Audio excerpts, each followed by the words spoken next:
જય શ્રી રામ દોસ્તો, આજે આપણે ભગવાન શિવનો ઇતિહાસ જાણીશું. ભગવાન શિવનો ઇતિહાસ ખૂબ જ પ્રાચીન અને વ્યાપક છે. હિન્દુ ધર્મમાં તેમના મુખ્ય દેવતાઓમાંનો એક માનવામાં આવે છે. શિવ ધર્મના સર્વોચ્ચ દેવ છે. તેમનો ઇતિહાસ સમજવા માટે વૈદિક કાળનું મૂળ. ભગવાન શિવના મૂળ વૈદિક કાળના દેવતા રુદ્ર સાથે જોડાયેલા છે, જેનો ઉલ્લેખ ઋગ્વેદમાં જોવા મળે છે. રુદ્ર એ ભયાનક શક્તિઓવાળા તોફાની દેવતા હતા. સમય જતાં રુદ્ર અને શિવને એક જ વ્યક્તિત્વ તરીકે જોવામાં આવ્યા અને શિવ, જેનો અર્થ શુભ અથવા તો મંગલકારી નામ પ્રચલિત બન્યું. સિંધુ ખીણની સભ્યતા.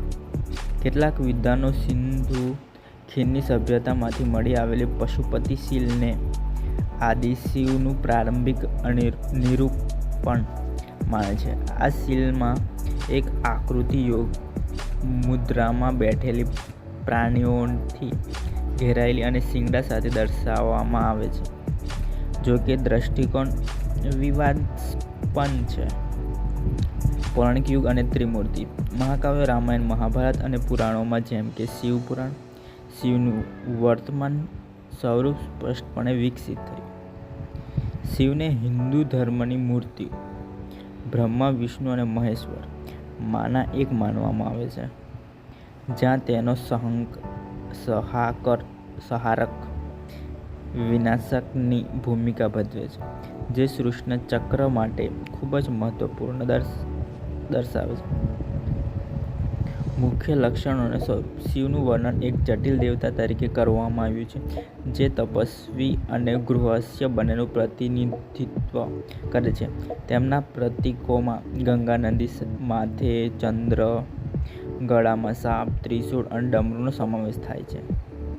તેમને મહાદેવ, શંકર, મહેશ્વર, નીલકંઠ વગેરે અનેક નામોથી ઓળખવામાં આવે છે.